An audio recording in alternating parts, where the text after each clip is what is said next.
Hello students.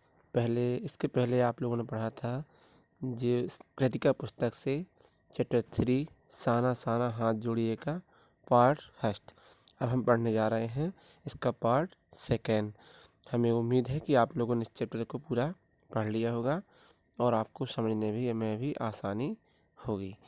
तो हम देख रहे हैं अब लेख का जो है मधु कांकरिया अपनी यात्रा में कहाँ किस तरीके से घूमी और उन्होंने किस तरह प्रकृति का आनंद लिया और वहाँ के वातावरण को किस तरीके से उन्होंने अपने मन में समाहित किया।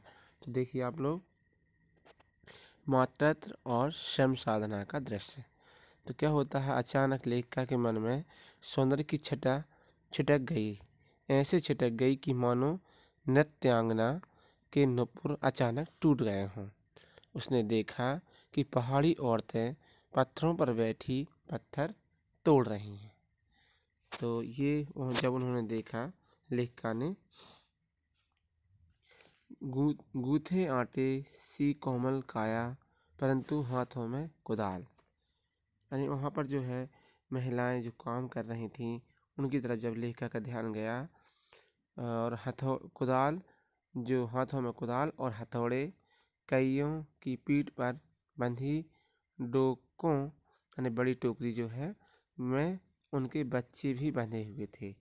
यानी कुछ महिलाएं ऐसी भी थीं जो कि अपने कहना चाहिए पीठ पर ऐसी टोकनी सी रखे हुए थे जिसमें कि उनके बच्चे भी बंधे हुए थे। यानी घर पर कोई किसी के भरोसे बच्चे को छोड़कर नहीं आ सकती थी, छोटे बच्चे थे तो वह साथ में लेकर ही उन्हें काम करने के लिए आते थे। और कुछ कुदाल को भरपूर ताकत के साथ जमीन पर मार रही थीं। यानी महिलाएं बहुत ज़्यादा वहाँ पर मेहनत कर रही थीं। इतने कहना चाहिए स्वर्गीय सौंदर्य के बीच भूख, मौत, दैन्य और जिंदा करने का यह जंग मातृत्व और श्रम साधना साथ साथ। अब देखिए आप लोग, यहाँ की जो महिलाएं हैं कितना संघर्ष कर रही हैं, है ना। भूख और मौत और ये सारी चीज़ों का उनको कहना चाहिए, ये सारी चीज़ें उन्हें परेशान करती होंगी, लेकिन फिर भी दैन्य और जिंदा रहने का यह जो जंग है, यानी कहना चाहिए परिश्रम को सहन करते यानी परेशानियों को सहन करते हुए भी वह अपना जीवन यापन कर रही थीं। और मातृत्व और श्रम साधना साथ साथ, यानी माँ का वो रूप भी निभा रही थीं, अपने बच्चों को स्नेह भी साथ में दे रही थीं और काम भी कर रही थी क्योंकि बच्चों को साथ में लेकर वो आई थी। वहीं खड़े BRO के कर्मचारी से लेखिका ने पूछा, यह क्या हो रहा है। अब देखिए, जब लेखिका ने एक वहाँ के कुछ जो कर्मचारी थे जो कि कुछ काम यहाँ पर जो तैनात थे, उसने बताया कि जिन रास्तों से गुजरते आप हिमशिखरों से टक्कर लेने जा रही हैं, उन्हीं रास्तों को ये पहाड़ ने चौड़ा बना रही हैं। यानी ये रास्तों को सरल बना रही हैं जिससे कि आने जाने वालों को परेशानियाँ ना हो। बड़ा खतरनाक कार्य होगा, यह लेखिका के कहने पर उसने कहा। यानी जब लेखिका ने जब पूछा तो उसने कहा कि यह बड़ा खतरनाक कार्य होगा। पिछले महीने तो एक की जान चली गई। अब बताता है वो, बहुत खतरे का काम है ये। पिछले महीने क्या हुआ था, एक की जान चली गई। जरा सी चूक और सीधी पाताल प्रवेश। यानी इतनी ऊंचाई पर वो काम कर रही थी महिलाएं कि यदि वहाँ से थोड़ा सा भी चूक जाएं और फिसल जाएं तो फिर नीचे प्रवेश हो जाएगा। यानी बहुत नीचे यदि वो गिर जाएंगी तो फिर उनका बचना मुश्किल हो जाएगा। ठीक है, तो तभी लेखिका को सिक्किम सरकार द्वारा लिखे बोर्ड की याद आई जिस पर लिखा था, आप ताजुब करेंगे यानी हैरान हो जाएंगे कि इन रास्तों को बनाने में लोगों ने मौत को झुठलाया है। यानी उन्होंने अपने संघर्ष, अपनी मेहनत से मौत को भी कहना चाहिए जीत लिया है और अपनी इस कार्य को इतनी मेहनत और लगन से किया है कि मौत भी उनके सामने हार कर चली गई। यह याद कर लेखिका का मानसिक चैनल जो है बदल गया। उसे पलामू और गुमला के जंगलों की याद आ गई। उसने वहाँ देखा था कि पीठ पर बच्चे को कपड़े में बांधकर पत्तों की तलाश में बन बन होकर डोलती आदिवासी युवतियाँ, जो लेडीज हैं, उन आदिवासी युवतियों के फूले हुए पाँव और इन पत्थर तोड़ती हुई पहाड़ों के हाथों में पड़ी गांठें दोनों एक ही कहानी कहते हैं। यानी अब लेखिका सोचती है कि जब लेखिका ने उस जगह पर उन युवतियों को देखा था जो कि यहाँ वहाँ अपने कहना चाहिए काम की तलाश में अपने बच्चों को साथ में लिए हुए घूम रही थी, और उनकी तुलना जो है लेखिका इन लोगों से करती है जो जो महिलाएं अपने पहाड़ियों पर पत्थर तोड़ने का काम कर रही हैं। तो उनकी तुलना इन लोगों से हो रही है कि आम जिंदगी की कहानी हर जगह एक सी है कि सारी मलाई एक तरफ और सारे आंसू, अभाव, यातना और वंचना एक तरफ। तभी उन्हें गमनी देखकर जितेंद्र नारगे ने कहा, क्या होता है मैडम, यह मेरे देश की आम जनता है। यानी वो कहता है जितेंद्र नारगे, जो कि उनका ड्राइवर है, कि मैडम यह तो है मेरे देश की आम जनता है, इन्हें तो आप कहीं भी देख लेंगी, आप इन्हें नहीं पहाड़ों की सुंदरता को देखिए। तो इस तरीके से जब वो कहता है जिसके लिए आप इतने पैसे खर्च करके आई हैं, किंतु लेखिका मन ही मन सोच रही थी कि ये देश की आम जनता नहीं है, जीवन का संतुलन भी है। ये कितना कम लेकर समाज को कितना अधिक वापस लौटा देती हैं। तभी लेखिका ने देखा कि ये विश्रम सुंदरियाँ किसी बात पर खिलखिलाकर हंस पड़ी और ऐसा लगा कि जीवन लहरा उठा हो, सारा खंडहर ताजमहल बन गया हो। तो एक फिर क्या होता है, लेखिका देखती है जब वो काम कर रही थी महिलाएं, तो जब आपस में कुछ बात करते हुए और एकदम से खिलखिलाकर हंस उठती हैं, तो लेखिका भी उनको देखकर बहुत खुश हो जाती है। ऐसा लगता है कि ये सारा खंडहर जहाँ पर वो काम कर रही थी ताजमहल बन गया। यानी वह जब खुश देखती है उनको लेखिका, तो कहती है तो इनको तो ताजमहल जैसा सुख यहाँ पर मिल रहा है, यानी ऐसा आभास हो रहा है। तो ये हंस रही हैं, यानी वह अपने काम को लेकर कहना चाहिए किसी प्रकार की वो नहीं करती थी कि हम ऐसा काम क्यों कर रहे हैं, हमें क्यों करना पड़ रहा है। वो जो भी काम मेहनत का काम कर रही थी बड़ी खुशी खुशी कर रही थी, क्योंकि वह काम करने के बाद उन्हें जो पैसा मिलेगा उससे वह अपने बच्चों का और अपने परिवार का पालन पोषण करेंगी, इसलिए वो मेहनत कर रही हैं। ठीक है, तो अब आप देखिए स्कूल से लौटते पहाड़ी बच्चे। अब क्या होता है, कुछ बच्चे जो है स्कूल जाते हैं और जब वह स्कूल से लौटते हैं तो किस तरह अपने कहना चाहिए घर की तरफ आते हैं और क्या उनको परेशानियां होती हैं। लेखिका लगातार ऊंचाई की ओर बढ़ रही थी। रास्ते में स्कूल से लौटते पहाड़ी बच्चे मिले जिनके बारे में नार्गे बता रहा था। यहाँ का जीवन कठोर है, यहाँ एक ही स्कूल है, दूर दूर के बच्चे उसी स्कूल में जाते हैं। इस स्कूल में पढ़ने वाले अधिकांश बच्चे अपनी माँओं के साथ काम करते हैं। आगे बढ़ते जा रहे थे, खतरा भी बढ़ता ही जा रहा था। रास्ते सकरे होते जा रहे थे। रास्ते में जगह जगह लिखी हुई चेतावनियाँ खतरों के प्रति सजग कर रही थीं। अब देखें आप लोग, चाय के बागानों में युवतियाँ। अब क्या होता है, कुछ महिलाएं जो है चाय के बागानों में भी काम कर रही थीं, यानी चाय के जो कह चाहिए पत्ते जो है उन्हें तोड़ रही थीं। तो यह भी आप लोग देखिए। सूरज ढल रहा था, उसी समय पहाड़ी औरतें गाय चराकर वापस लौट रही थीं। कुछ लड़कियों के सिर पर लकड़ियों के भारी गट्ठर थे और आसमान बादलों से घिरा था। उत्तरी संध्या में जीप अब चाय के बागानों से गुजर रही थी। वहाँ दृश्य देखा कि चाय के भरे भरे बागानों में कई युवतियाँ बोकू सिक्किम परिधान रहता है पहने हुए चाय की पत्तियाँ तोड़ रही थीं।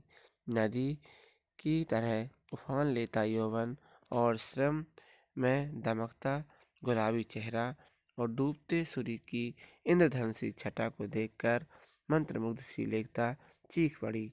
युवतियों को का अधिक सौंदर्य लेखिका के लिए आहत असह था। यानी जो लेडीज थीं, जो लड़कियां थीं, उनका कहना चाहिए बड़ी हो गई थी वो, और वो ऐसे जंगलों में कहना चाहिए काम करने के लिए घूम रही थीं। तो लेखिका जब उनको इस तरीके से देखती है तो लेखिका बहुत परेशान हो जाती है। अब देखें लाइव में पड़ाव क्या होता है। जब गगनचुंबी यानी गगनचुंबी यानी बहुत ऊंची पहाड़ों के नीचे सांस लेती एक छोटी सी बस्ती लांग तिस्ता नदी के तीर पर लकड़ी के बने घर में ठहरे अपनी सुस्ती दूर करने के उद्देश्य से हाथ मुँह धोकर तिस्ता नदी के किनारे पत्थरों पर बैठ गई। वातावरण में अद्भुत शांति जो थी आंखें भर आईं।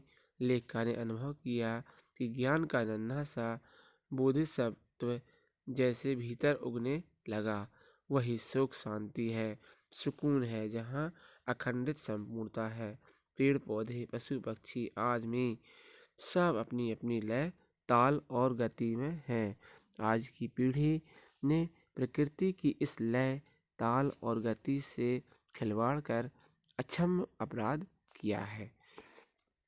ऐसा लेखिका सोचने लगती है। यानी लेखिका कहती है कि लोगों ने हमारी जो प्रकृति है, प्रकृति के साथ जो छेड़छाड़ी की है, यह सही नहीं है। क्योंकि प्रकृति जो है हम सबके लिए बहुत लाभदायक है और प्रकृति से ही हम अपना सब कुछ कहना चाहिए प्राप्त कर सकते हैं। ऐसा लेखिका सोचने लगती है। तो अब देखिए आप लोग तिस्ता नदी के तीर पर हम पहुंच चुके हैं। लकड़ी के एक छोटे से घर में जो हमारे लेखिका ने क्या मुंह हाथ धोकर तुरंत ही तिस्ता नदी के किनारे बिखरे पत्थरों पर बैठ गई थी। और वह जो है वहाँ सारी प्रकृति और वहाँ की जगह, वहाँ के आसपास की सभी चीज़ों का वह देखती है और वह प्रकृति के बारे में सोचने लगती है। तो फिर क्या होता है, अंधेरा होने से पहले, जब अंधेरा होने से पहले तिस्ता नदी की धार तक पहुंची। लकड़ी के बने छोटे से गेस्ट हाउस में रुके। रात ठहराने लगी। रात जो है गहराने लगी, यानी रात कहना चाहिए ज़्यादा रात होने लगी। जितेन ने क्या किया, जितेन ने गाना शुरू कर दिया। एक एक कर सभी सैलानी गोल गोल घेरा बनाकर नाचने लगे। लेखिका की 50 वर्षीय सहेली कुमारियों को भी मात करती हुई नाचने लगी, जिसे देखकर लेखिका अवाक रह गई। तो देखिए आप लोग यहाँ पर थोड़ा सा लेखिका को मनोरंजन हो गया। यानी वहाँ जो जितेन नारगे था उसने गाना शुरू कर दिया और वहाँ की जो एक एक करके सभी सैलानी गोल गोल घेरा बनाकर नाचने लगे। और बहुत से और भी सैलानी वहाँ पर आए होंगे तो वह भी सब लोग नाचने लगे। और देखिए लायन की सुबह वह टहलने निकली। बर्फ की तलाश थी, कहीं बर्फ नहीं मिली। घूमते हुए सिक्किमी नए युवक ने बताया कि यहाँ पर जो है बढ़ते प्रदूषण के कारण, इस कारण बढ़ते प्रदूषण के कारण स्नोफॉल लगातार कम होती जा रही है। 500 फीट ऊंचाई पर कटाव में बर्फ मिल जाएगी। कटाव की ओर सफ़र शुरू किया। अब यहाँ पर जो बर्फ़ नहीं मिली तो कहाँ की तरफ जाने लगे, कटाव की तरफ जाने लगे। बादलों को चीरती हुई खतरनाक रास्तों पर जीप आगे बढ़ रही थी। जगह जगह चेतावनियां लिखी हुई कि जो है चेतावनियां लिखी हुई थी। सबकी सांसें रुकी हुई। कटाव के करीब पहुंचे नार्गे ने बताया कि कटाव हिंदुस्तान का स्विट्जरलैंड है। आगे बढ़ने पर चारों ओर साबुन के झाग की तरह गिरी हुई बर्फ दिखी। सभी सैलानी जीप से उतर अपनी जीप जो गाड़ी है, सभी सैलानी जीप से उतर कर मस्ती से बर्फ में कूदने लगे। घुटनों तक नरम नरम बर्फ। सब फोटो खींच रहे थे और लेख का सोच रही थी कि शायद ऐसी ही विभोर कर देने वाली दिव्यता के बीच हमारे ऋषि मुनियों ने वेदों की रचना की होगी। जीवन मूल्यों की खोजा होगा। सर्वे भवन्तु सुखिनः का महामंत्र पाया होगा। यह ऐसा सौंदर्य जिसे बड़े से बड़ा अपराधी भी देख ले तो क्षणों के लिए ही सही करुणा का अवतार बुद्ध बन जाए। दूसरी ओर लेखिका की सहेली मणि भी दार्शनिक की तरह कह रही थी, हे हिमशिखर जल स्तंभ है। पूरे एशिया के देखो, प्रकृति की इस नायाब ढंग से सारा इंतजाम करती है। सर्दियों में बर्फ के रूप में जल संग्रह कर लेती है और गर्मियों में पानी के लिए जब त्राही त्राही जो मचती है तो ये ही बर्फ शिलाएं पिघल पिघल कर जलधारा बन हमारे सूखे कंठों को तरावट पहुंचाती है, यानी आनंद पहुंचाती है। कितनी अद्भुत व्यवस्था है इस संचय की। इस तरह नदियों का कितना उपकार है। यानी जो है लेखिका और उनकी सहेली जो है उस प्रकृति का गुणगान करती हैं और कहती हैं कि ये सारी चीज़ें हैं कितनी व्यवस्थित बनी हुई हैं। यानी यह वर्षा यानी कहना चाहिए गर्मी में भी और ठंड में भी ये हमें अलग अलग प्रकार से लाभ पहुंचाती हैं। ठीक है, तो अब देखें आप थोड़ी दूर ही चीन की सीमा, यानी उससे थोड़ी दूर किसकी सीमा थी, चीन की सीमा थी। आगे बढ़े फौज की छावनियाँ दिखाई दी। थोड़ी दूर पर चीन की सीमा, जहाँ सैनिक जो है -13 डिग्री सेल्सियस पर पहरा देते हैं, यानी बहुत ठंडी जगह है वहाँ पर। कितनी है माइनस, यानी बहुत कम, फिर 15 डिग्री सेल्सियस पर पहरा देते हैं। एक सैनिक लेखिका के पूछने पर बता रहा था कि आप चैन की नींद सो सकें इसलिए हम यहाँ पहरा देते हैं। यानी वो सैनिक बता रहा था हम इसलिए यहाँ पर पहरा देते हैं कि आप लोग घर पर चैन की नींद सो सकें, इसलिए हम यहाँ पर पहरा दे रहे हैं। यानी हम अपने देश की रक्षा कर रहे हैं दुश्मनों से, यानी जो दूसरे देश के जो है हमारे यहाँ आक्रमण ना करें, इसलिए हम यहाँ पर पहरा दे रहे हैं। लेखिका सोचने लगी कि जिन बर्फीले इलाकों में वे वैशाख के महीने में 5 मिनट में हम ठिठुरने लगें तो ये हमारे जवान पौष माह के महीने में जब सब कुछ जम जाता है तब कैसे तैनात रहते होंगे। यानी कहना चाहिए बहुत ज़्यादा परेशानी इनको होती होगी। ठीक है, तो यह देखकर भी जो है लेखिका बहुत दुखी होती है। उन्हें कहती है कि बताओ कितना ज़्यादा संघर्ष करते हैं हमारे ये सेनानी।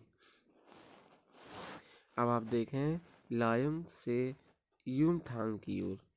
लायुंग से कहाँ तक, युमथांग की ओर बढ़े। यहाँ एक नया आकर्षण था। ढेरों रोडोडेंड्रो और प्रियोता के फूल, यहाँ पर फूलों के नाम बताए गए हैं जो कि अजीब प्रकार के हैं, आप पढ़ लीजिएगा। रोडोडेंड्रो और प्रियोता के फूल। इन घाटियों में बंदर भी दिखाई दिए। युमथांग पहुँचे। मंजिल तक पहुंचने की खुशी थी। वहाँ चिप्स बेचती सिक्किमी युवती से पूछा था, क्या तुम सिक्किमी हो? तो उसने कहा, नहीं, मैं इंडियन हूँ। जब लेखिका पूछती है कि क्यों, क्या तुम सिक्किमी हो यहाँ पर, तो वो कहती है, नहीं, मैं इंडियन हूँ, यानी मैं भारतीय हूँ। यह सुन लेखिका को बहुत अच्छा लगा। वहाँ पहाड़ी कुत्ते भी थे, जिन्हें देखकर मणि ने कुत्तों के बारे में बताया कि ये पहाड़ी कुत्ते हैं, ये भौंकते नहीं हैं, ये सिर्फ चांदनी रात में भौंकते हैं। यह सुनकर लेखिका को आश्चर्य हुआ। तो जब लेखिका ने उनके बारे में सुना तो लेखिका सोचने लगी कि अजीब बात है, क्या समुद्र की तरह कुत्तों पर भी चांदनी कामनाओं का ज्वार भाटा जगाती है? जितेंद्र तरह तरह की जानकारियाँ देता रहा। यहाँ गुरु नानक की थाली में जो थाली से चावल छिटक गए थे, यहाँ गुरु नानक की थाली से चावल छिटक गए थे। यहाँ देवी देवताओं का निवास है। यहाँ जो गंदगी फैलाएगा वह मर जाएगा। यानी जितेंद्र नार्गे को पता था वहाँ के बारे में, और वो बता रहा था कि यहाँ पर गुरु नानक जी ने क्या किया था। यहाँ पर किसी देवी देवता का निवास था, वहाँ पर चावल छिटक गए थे, यानी डाले थे, और यहाँ पर यदि कोई गंदगी फैलाएगा तो वो ऐसा मर जाएगा, ऐसा मान्यता थी। तो यह हम लोग यहाँ गंदगी नहीं फैलाते हैं। हम पहाड़, नदी, झरने आदि की पूजा करते हैं। हम गंगटोक नहीं गंगटोक नहीं गंतोक कहते हैं। जितेंद्र गंतोक के बारे में बताने लगा कि सिक्किम के भारत में मिलने के बाद कप्तान शेखर दत्ता के सोच के अनुसार घाटियों में रास्ते निकाल कर जो टूरिस्ट स्टॉप बनाया है, अभी भी रास्ते बन रहे हैं और नए स्थानों की खोज जारी है। लेखिका मन ही मन सोचती है कि मनुष्य की असमाप्त खोज का नाम सौंदर्य है। यानी मनुष्य जो है खोज करता रहे, कुछ नया करता रहे, नया देखता रहे, तो वही उसी का नाम क्या है, सौंदर्य है। यानी हम जितना ज़्यादा खोजेंगे, देखेंगे हमारी प्रकृति को, तो उतना ज़्यादा हमें उसके बारे में पता लगेगा और जानकारी प्राप्त होगी। तो आपका ये चैप्टर थोड़ा बड़ा था और बड़ा रहेगा ही, क्योंकि इन चैप्टर कृतिका पुस्तक से आपके लॉन्ग क्वेश्चंस आते हैं 5-5 नंबर के या 3-3 नंबर के। तो आप लोग इन्हें अच्छे ध्यान से पढ़ेंगे और हमें होमवर्क के रूप में सेंड करेंगे, और इस चैप्टर को आप पूरा अच्छे से पढ़ लीजिए, जिससे इससे संबंधित कोई भी क्वेश्चन आपका आता है तो आपको बन जाना चाहिए। ठीक है, धन्यवाद।